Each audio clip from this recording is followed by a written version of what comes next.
Have you ever buried a child you never saw? Have you spent 2 decades imagining the face of someone who was torn from you before their first cry? For 20 years, I slept with an empty crib. But last night, someone knocked on my door, and when I opened it, he was there. But he didn't come in peace. He came with a warning, and with a name I had spent my entire life trying to forget. It all started in 2004.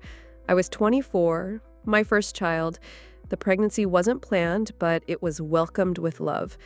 My husband at the time was a medical resident, always exhausted, always busy, but he said he loved me, that this baby would be our new beginning.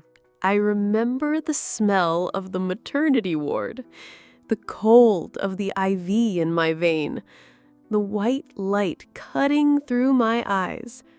I heard the cry, the first cry, and then silence.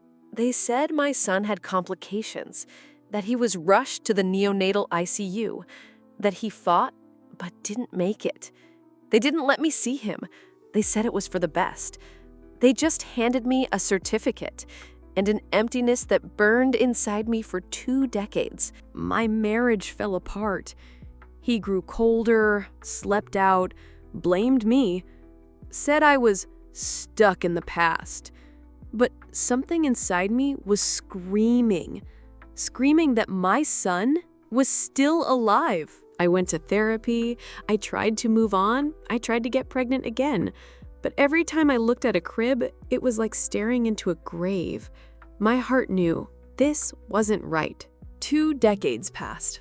An ordinary night. Silence. Rain tapping against the window. 3 knocks on the door. Loud. Rhythmic. Like a warning.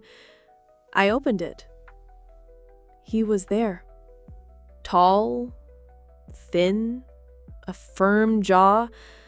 Eyes identical to my father's. He didn't say hi. He didn't say mom. He just said, he's alive, and he sent me to tell you it's not over yet.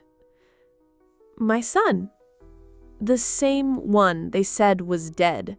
He said he grew up with another name, another family, that he only discovered the truth at 18 when he found documents hidden in a hospital basement, that my ex-husband, the man who slept beside me, who said he loved me, had orchestrated everything. For money, for pride, for power. He sold my son. Shady deals with influential families, an altered birth certificate, bought off doctors, and everything silenced with a fake death certificate. My son was taken, raised as a stranger.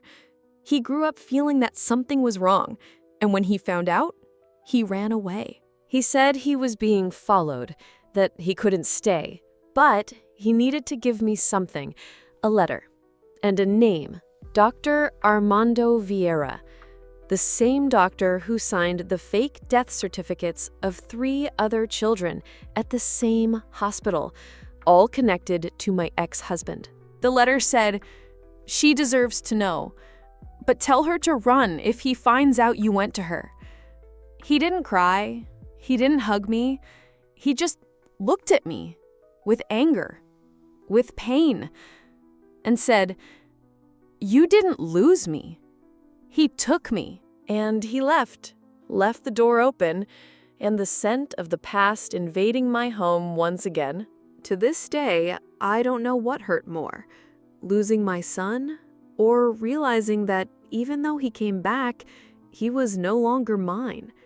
He carried my blood, but his heart was filled with memories I was never a part of. He said he might come back, but only when that man's name finally appeared in the headlines. And every night, I pray for justice. But I confess, there are nights when I pray he never knocks on my door again. Do you believe this really happened? Have you ever experienced something like this? If this touched you, it's because this video needed to find you. Subscribe to the channel, but only if you have the courage. Goodbye.